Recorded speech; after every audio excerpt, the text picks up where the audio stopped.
Journée de bruine, de pleuvasserie. En forêt, c'est toujours difficile de savoir si ça s'accentue ou si c'est les retombées de ce qui reste déjà sur les feuilles.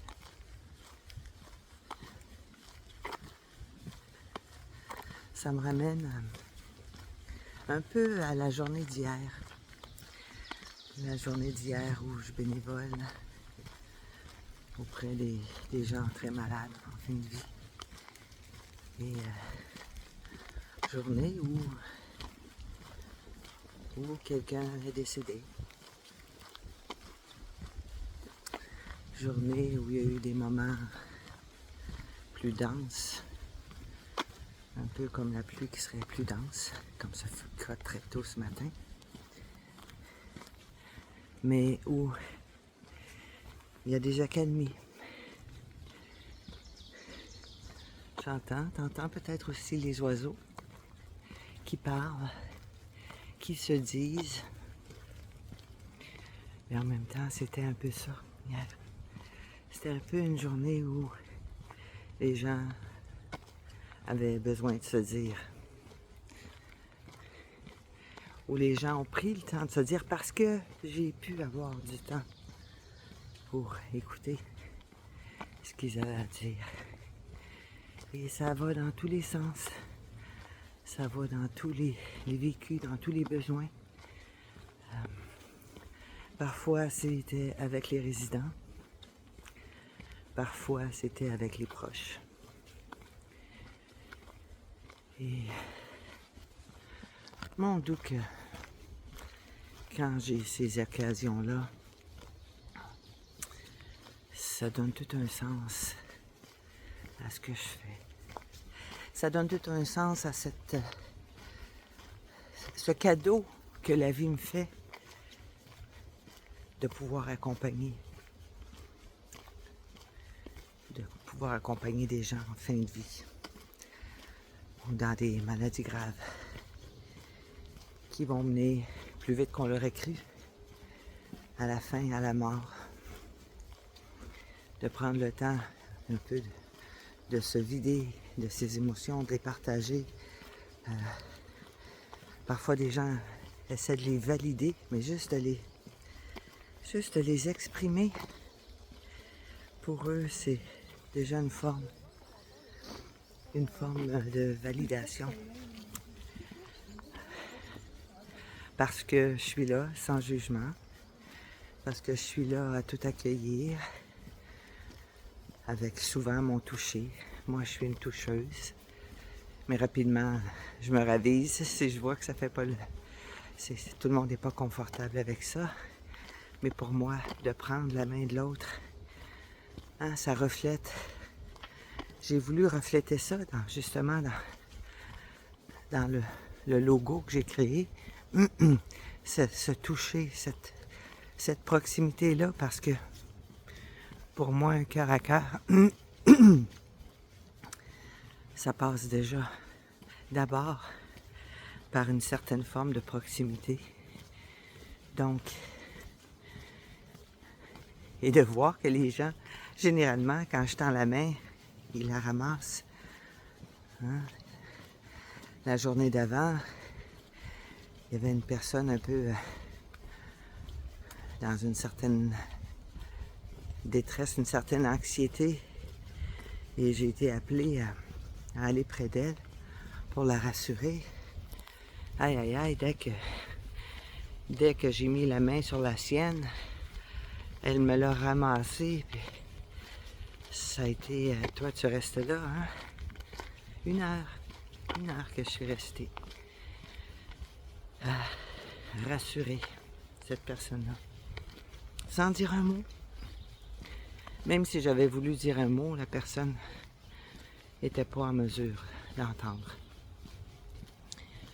Mais de ressentir la présence. Hein.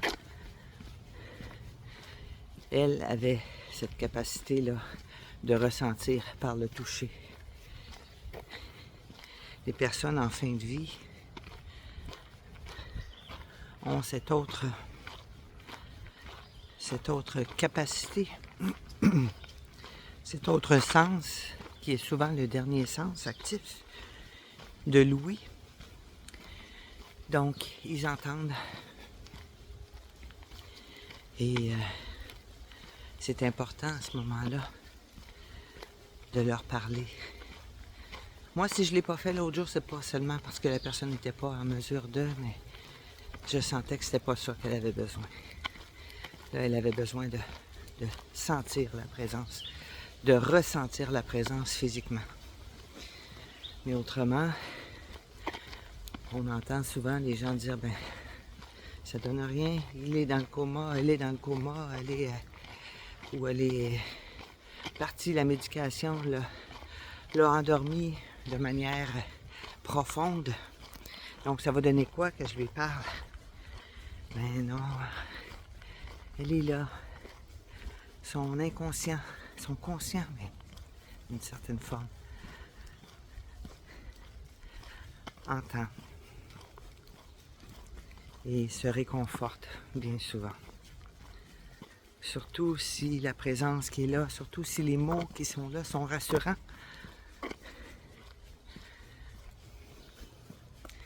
Ça va les rassurer. Moi, j'ai réalisé, entre autres, que le toucher pouvait être tellement calmant avec papa. Papa qui souffrait d'Alzheimer et qui a été en CHSLD pendant 2 ans. Et quand on le sentait agité, il avait beau être, une fois on l'a vu dans une bonne colère contre quelqu'un, sans apparence, sans raison apparente, sans motif apparent. La maladie fait ça. Papa qui était quand même quelqu'un qui était assez posé généralement. Mais juste d'avoir à mettre la main sur son épaule, à lui dire bonjour papa, à lui prendre la main et à aller s'asseoir plus loin. Juste ça, ça faisait tellement la différence. Quand il était tellement agité qu'on pouvait pas, que le personnel soignant ne pouvait pas le soigner de manière appropriée. Quand il a été hospitalisé à un moment donné, avec de la forte fièvre, qu'est-ce qui fonctionnait le mieux? C'était pas « Non, non, calme-toi, papa ». C'était « Je te prends les mains. Je te prends les mains. » On se serre très fort les mains. Puis avec lui, ce qui fonctionnait beaucoup, c'était « On chante ». Donc, il y a eu un moment où il était encore capable de chanter. Pas capable de converser avec nous, mais capable de chanter. Et ça redescendait le stress immédiatement. Donc j'ai cette conviction profonde-là que le toucher y est pour quelque chose. Mais en même temps, je suis très consciente qu'il y a des gens qui n'ont jamais aimé se faire toucher. Et donc ça, on le ressent quand même. Quand on est conscient, quand on est à l'écoute, on le ressent quand ça passe pas. Et on s'abstient, on trouve un autre moyen. Mais c'est ça. La journée grise un peu ce matin me fait penser quand même que oui, à travers les jours gris, malgré les jours gris, il y a du beau, du très très beau qui peut ressortir. Quand on a l'occasion